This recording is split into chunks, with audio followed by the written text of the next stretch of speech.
Carbon ये एक ऐसा मैजिकल एलिमेंट है जो कि लाखों करोड़ों मॉलिक्यूल्स बना सकता है। कभी ये चेन बनाता है तो कभी ये ब्रांच बनाता है, कभी ये रिंग फॉर्म करता है और अलग अलग तरीके के एलिमेंट के साथ जुड़ता है और अलग अलग मॉलिक्यूल बनाता है। कभी ये सिंगल बॉन्ड बनाता है तो कभी कार्बन कार्बन के बीच डबल बॉन्ड रहता है, कभी ट्रिपल बॉन्ड रहता है। इस तरह से तमाम तरह से ये मॉलिक्यूल्स बना पाता है। तो इतने सारे मॉलिक्यूल्स को अगर अलग अलग नाम दिया जाए, सारे कंपाउंड्स को अगर अलग अलग नाम दिया जाए तो फिर ये बहुत ही कम्बरसम होगा। इस प्रॉब्लम को सॉल्व करने के लिए एक तरीका अपनाया गया है कि सिमिलर काइंड ऑफ, उसमें एक पैटर्न ढूंढा जाए और सिमिलर काइंड ऑफ मॉलिक्यूल्स को एक तरह से नाम दिया जाए। तो पैटर्न ढूंढना कार्बन के कंपाउंड में ये बहुत इंपॉर्टेंट होता है और उसी से उसे नाम दिया जाता है। तो किस तरह से हम नाम देते हैं, आज के इस वीडियो में हम यही देखेंगे, कार्बन कंपाउंड्स को कैसे नाम दिया जाता है। तो सबसे पहला टास्क जो है वो ये है कि उस मॉलिक्यूल में कार्बन के एटम का कितना नंबर है, ये सबसे पहले हमें खोजना पड़ता है, ये देखना पड़ता है। जैसे यहां पर आपको 4 मॉडल्स दिख रहा है। इन मॉडल्स में ये काला बॉल जो है ये कार्बन को इंडिकेट कर रहा है, कार्बन एटम को इंडिकेट कर रहा है। तो यहां पर देखिए कार्बन का एक एटम है इस मॉलिक्यूल में, इस मॉलिक्यूल में 2 एटम्स है, इस मॉलिक्यूल में कार्बन के 3 एटम्स है और इसमें कार्बन के 4 एटम्स है। सबसे पहला काम हमें यही ढूंढना होता है कि कार्बन के कितने एटम्स है। अगर एक रहे तो उसके लिए हम जो प्रीफिक्स यूज करते हैं वो होता है मिथ, जैसे कि मीथेन हो गया।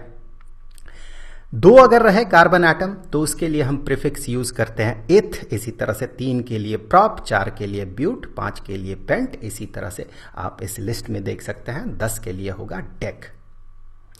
अब देखिए हमें पता है कि ये जो मॉलिक्यूल है, एक कार्बन एटम और 4 हाइड्रोजन एटम्स, ये मिलके जो मॉलिक्यूल बनाता है उस मॉलिक्यूल को हम मीथेन कहते हैं।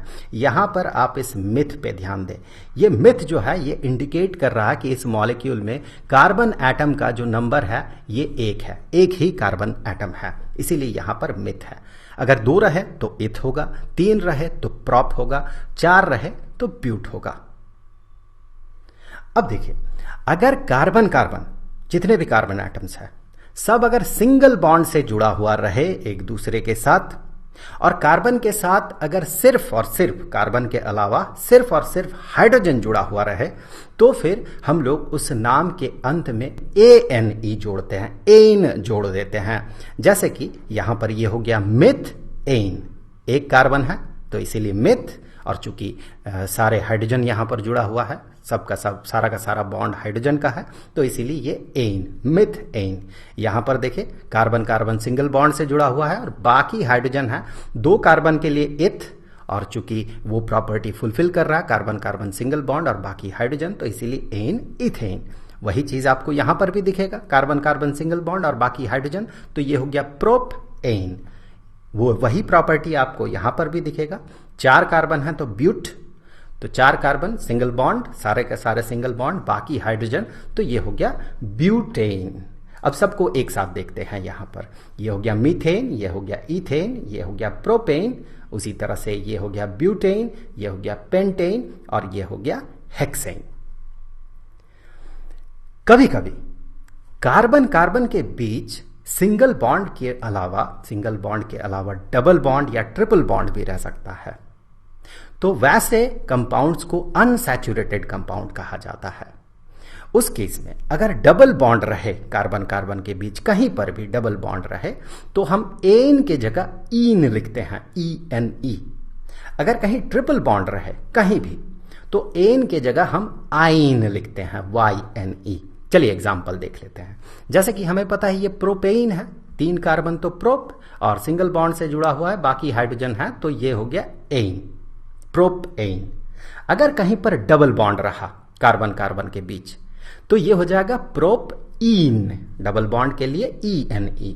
और अगर कहीं पर ट्रिपल बॉन्ड रहे तो वही हो जाएगा आइन, तो ये हो गया प्रोपाइन। प्रोप इंडिकेट कर रहा 3 कार्बन और ये आइन इंडिकेट कर रहा है कि यहां पर कहीं पर ट्रिपल बॉन्ड है। कभी कभार ऐसा भी हो सकता है कि कार्बन जो हाइड्रोजन के साथ जुड़ा हुआ रहे, वो इस हाइड्रोजन को कोई यहां से रिप्लेस करके यहां आके जुड़ जाए। जैसे कि यहां हाइड्रोजन की जगह यहां पर OH ग्रुप है, यहां पर ऑक्सीजन हाइड्रोजन के साथ एक बॉन्ड बना रहा है और इस कार्बन के साथ एक बॉन्ड बना रहा है। तो ऐसे सिचुएशन में ऑब्वियसली कंपाउंड का जो प्रॉपर्टी है वो प्रॉपर्टी चेंज हो जाएगा, तो उसे हमें अलग से नाम देना होगा। तो यहां पर इसे कहा जाता है मिथेनॉल। ये देखिए, ये मीथेन है और ये मिथेनॉल। मीथेन हाइड्रोजन को OH ने रिप्लेस कर दिया तो ये मिथेनॉल हो गया। अब हमें यही देखना है कि इस तरह का ग्रुप अगर आके जुड़ेगा तो उसका नाम हम किस तरह से देते हैं। अगर कोई फंक्शनल ग्रुप रहे, जैसे कि यहाँ पर ये OH जो है इसे फंक्शनल ग्रुप कहा जाएगा। कोई अगर फंक्शनल ग्रुप रहे तो उसका जो नाम होगा उस कंपाउंड का, उस कंपाउंड के नाम में उस फंक्शनल ग्रुप का कुछ इंडिकेटेड होना चाहिए, तब हमें समझ में आएगा कि उस कंपाउंड में किस तरह का फंक्शनल ग्रुप है। मतलब फंक्शनल ग्रुप अगर रहेगा तो हमें नाम को चेंज करना होगा, कुछ जोड़ना होगा। या तो हमें प्रीफिक्स के तौर पे पहले कुछ जोड़ना होगा या फिर सफिक्स के तौर पे बाद में कुछ जोड़ना होगा इस फंक्शनल ग्रुप को इंडिकेट करने के लिए। चलिए कुछ फंक्शनल ग्रुप्स देख लेते हैं। सबसे पहले तो देखिए कंपाउंड हैलोएल्केन। हैलोएल्केन किसे कहा जाता है? अगर क्लोरीन, ब्रोमीन जैसे हैलोजन अगर किसी एल्केन के साथ जुड़ जाए, एल्केन के एक हाइड्रोजन को हटा के, एल्केन मतलब जैसे कि मीथेन हो गया एल्केन, प्रोपेन हो गया एल्केन, इथेन हो गया एल्केन। उसी तरह से किसी भी एल्केन में अगर हाइड्रोजन को रिप्लेस करके क्लोरीन, ब्रोमीन आ जाए तो फिर इसे हैलोएल्केन कहा जाता है। जैसे कि यहां मान ले कार्बन जुड़ा हुआ है इस क्लोरीन के साथ और यहां पर हाइड्रोजन है, यहां पर हाइड्रोजन है, तो यहां पर हाइड्रोजन है, तो ये हो जाएगा हैलोएल्केन।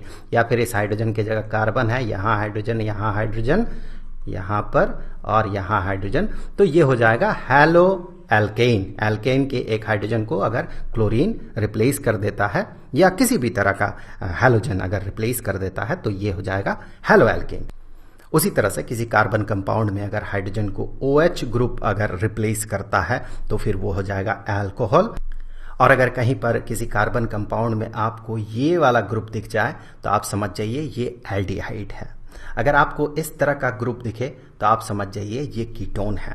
दोनों में डिफरेंशिएट करने के लिए मैं यहाँ पर एक कंपाउंड बना के देता हूँ आपको। यहाँ पर देखिए कार्बन के साथ एक सिंगल बॉन्ड ही खाली है, तो यहाँ पर एक कार्बन जुड़ गया, मान ले एक और कार्बन जुड़ गया, बाकी यहाँ पर हाइड्रोजन्स है, यहाँ पर हाइड्रोजन्स है, तो ये हो गया एल्डिहाइड।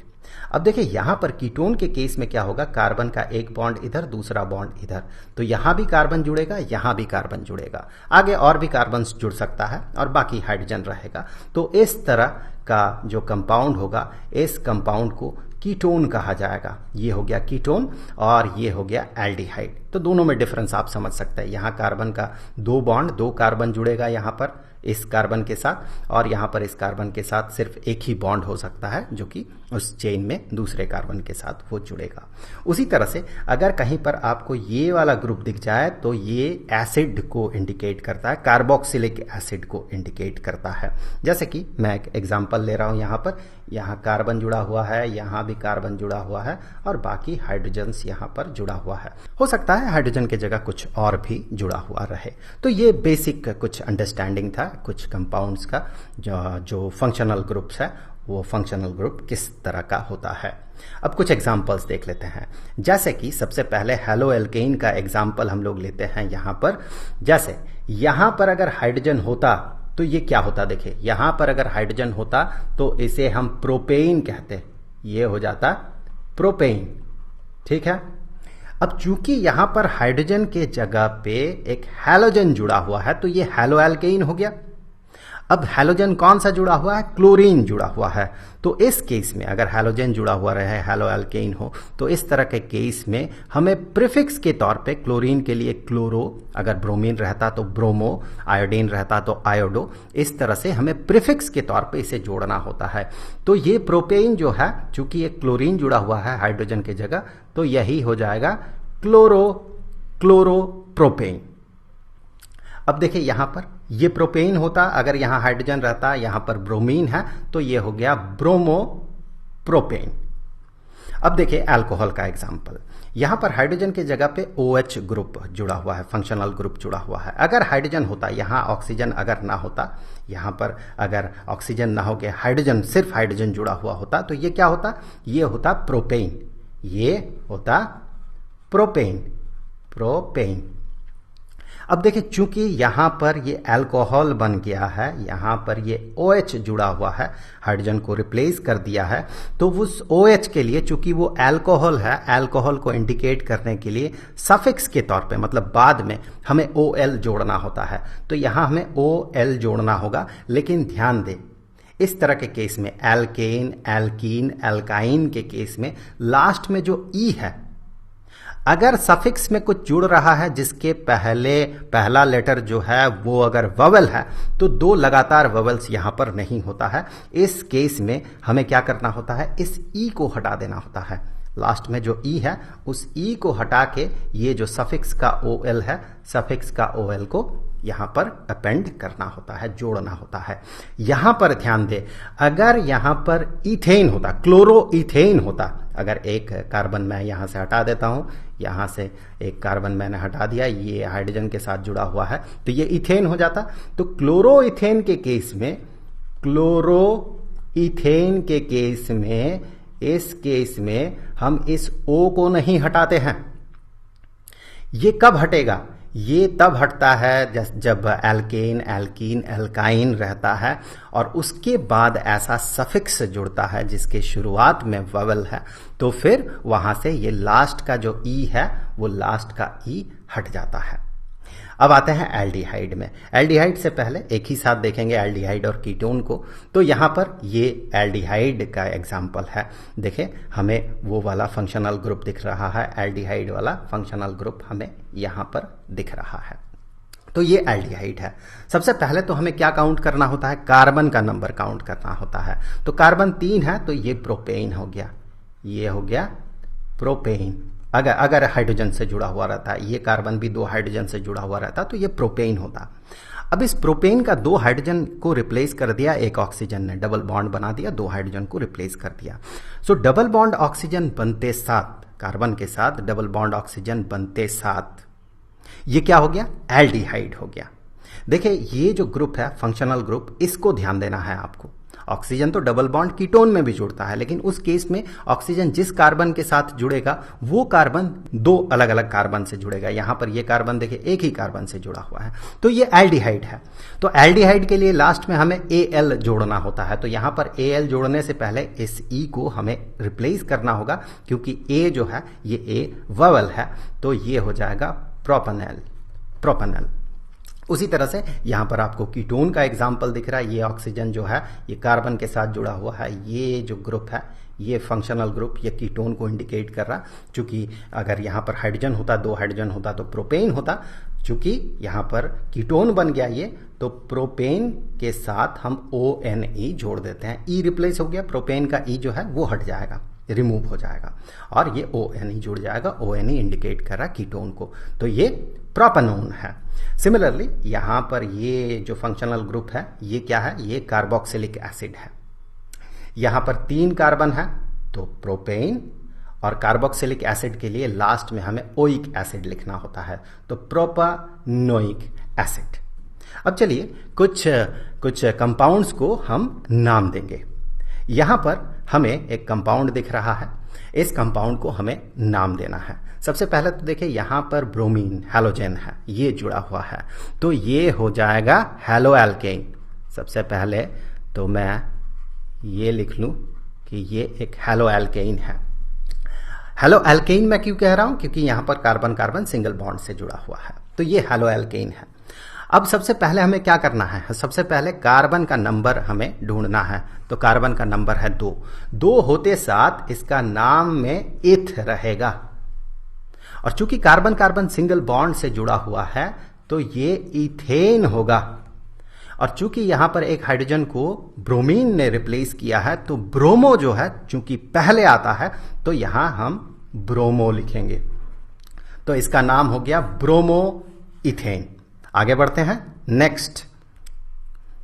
यहां पर अगर देखें तो यहां पर भी आपको एक हैलोजन मिलेगा, ये आयोडीन है, तो ये हैलो एल्केन तो इस बार नहीं है, इस बार एल्कीन है, हैलो एल्कीन है ये, क्योंकि कार्बन कार्बन यहां पर डबल बॉन्ड है, तो हेलो एल्कीन है ये।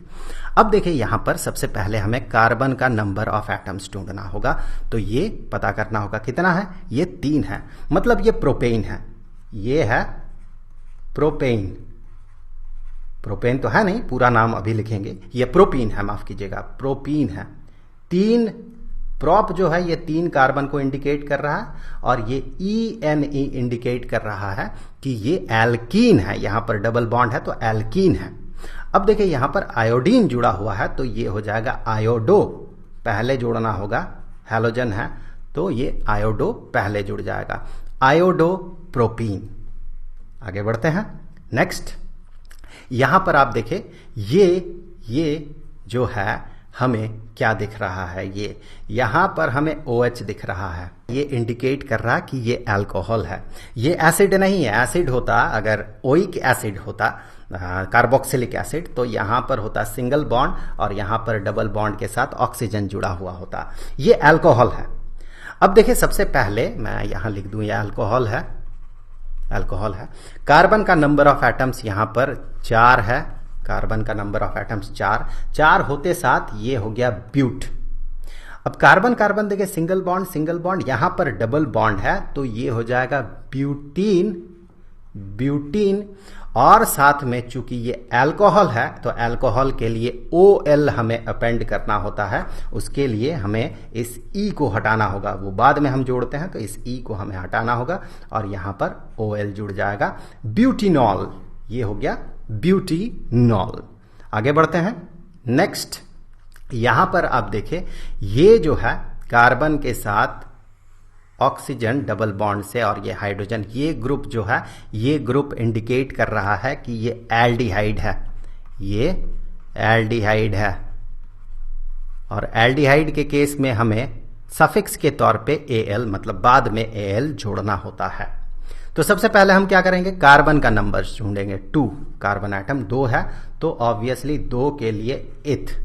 कार्बन कार्बन के बीच सिंगल बॉन्ड है तो ये इथेन हो गया, और यहां पर चूंकि ये एल्डिहाइड है तो लास्ट में हमें AL जोड़ना होगा, उससे पहले हमें इस E को हटा देना होगा, तो हमने इस E को हटा दिया और ये AL हमने जोड़ दिया, तो ये हो गया इथेनॉल, ये इथेनॉल हो गया। वेल अब नेक्स्ट बढ़ते हैं हम लोग, यहां पर आप देखिए ये जो फंक्शनल ग्रुप है ये कीटोन को इंडिकेट कर रहा है, तो ये हो गया कीटोन, ये हो गया कीटोन। अब देखिए कार्बन का नंबर से देखिए कितना है, कार्बन का नंबर है 4 कार्बन एटम है, 4 कार्बन एटम होते साथ ये क्या हो गया, ये हो गया ब्यूट। कार्बन कार्बन के बीच single bond single bond single bond, तो मैं यहां पर ब्यूटेन लिख देता हूं पहले। उसके बाद देखिए यहां पर चूंकि ये कीटोन है तो ONE जुड़ता है, तो ONE लास्ट में जुड़ेगा, तो ये E जो है इस E को हटा के मैं ONE लिखूंगा सबसे पहले। और साथ ही साथ यहां पर क्लोरीन जुड़ा हुआ है तो क्लोरीन के लिए हमें क्लोरो लिखना होगा पहले, सो क्लोरो, क्लोरोब्यूटानोन, क्लोरोब्यूटानोन।